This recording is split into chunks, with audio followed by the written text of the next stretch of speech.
ایک مرتبہ حضور اکرم صلی اللہ علیہ وآلہ وسلم ایک غلام کا جنازہ پڑھ کے گھر تشریف لائے۔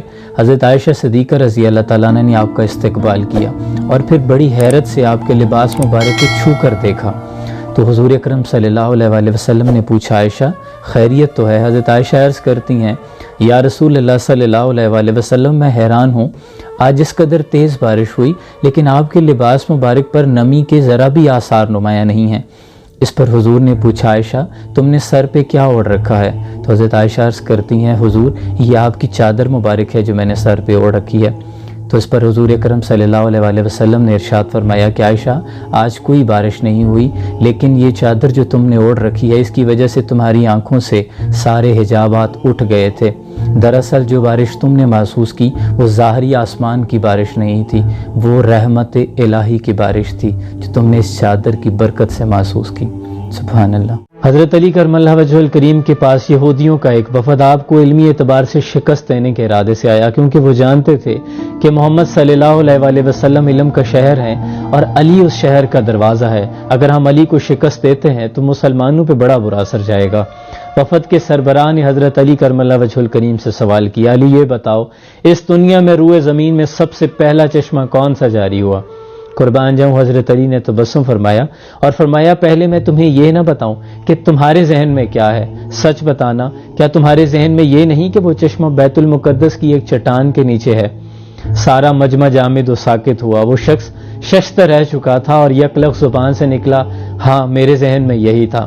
تو حضرت علی نے فرمایا، پھر اپنی اصلاح کر لو کہ جس سے حضرت خضر نے پانی پیا تھا وہ دنیا کا پہلا چشمہ ہے اور اسی سے آب حیات جاری ہوا۔ قربان جاؤں شکست دینے اور سوال پوچھنے آئے تھے، اصلاح کروا کے جاتے۔ مسلم شریف کی حدیث مبارکہ، اس حدیث پاک کو جب جب پڑھا ایک رکعت طاری ہو گئی۔ رسول کریم صلی اللہ علیہ وآلہ وسلم نے ارشاد فرمایا کہ میرے صحابہ قیامت کا روز ہوگا، کچھ لوگ اتنے نیک اعمال لے کے آئیں گے کہ پہاڑوں کی چوٹیوں کی مانند ہوں گے، یعنی اتنے بڑے نیک اعمال ہوں گے، لیکن اللہ ان کو غبار بنا کے اڑا دے گا۔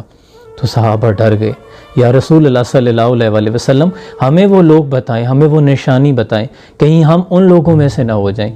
تو رسول کریم صلی اللہ علیہ وآلہ وسلم نے فرمایا، وہ تم جیسے ہی ہوں گے، تمہارے جیسے ہی اعمال کریں گے، لیکن جب تنہائیوں میں ہوں گے، جب خلوت میں ہوں گے تو اللہ کی حدود کو پامال کریں گے۔ استغفر اللہ، ان کی تنہائیاں پاک نہیں ہوں گی۔ یہ حدیث مبارکہ جب جب پڑھی ایک عجیب کیفیت ہو گئی کہ ان لوگوں میں تو بڑے نیک لوگ تھے، وہ تنہائی میں کیا کر سکتے تھے، آج تنہائی میں ہمارے لیے کتنے سامان رکھے۔ مرشد کھیتوں میں چہل قدمی کر رہے تھے کہ مرید دوڑتا ہوا آیا اور کہنے لگا، حضرت جی بڑا تذبذب میں ہوں، صراط مستقیم کی سمجھ نہیں آ رہی، خالق حقیقی کو کیسے پاؤں، اللہ کو کیسے تلاش کروں، کوئی راستہ سمجھ نہیں آتا۔ تو مرشد فرماتے ہیں، تمہارے ہاتھ میں یہ کیا ہے؟ تو کہنے لگا، حضرت یہ ہیرے کی انگوٹھی ہے جو میرے سسر جی نے شادی پر مجھے تحفے میں دی تھی۔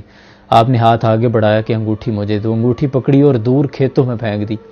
کہنے لگا، حضرت یہ آپ نے کیا کر دیا، یہ تو میرے لیے بہت قیمتی تھی، اس کو ڈھونڈے بغیر میں گھر کیسے جا سکتا ہوں، اوپر سے شام ہونے کو ہے لیکن میں اس کو تلاش کر کے ہی رہوں گا۔ تو بزرگ فرماتے ہیں کہ پتر یہی تمہارا جواب ہے، جب کوئی ہماری اولین ترجیح بن جاتا ہے تو پھر ہمارا پہلا انتخاب وہ ہوتا ہے، پھر سارے راستے اسی منزل کی جانب جاتے ہیں، پھر اسے ڈھونڈنا مشکل نہیں ہو جاتا۔ بات ترجیح کی ہے، جب کوئی متبادل ہو، دوسری ترجیح ہو تو پھر اس کو تلاش کرنا مشکل ہوتا ہے، پہلے اللہ کو پہلی ترجیح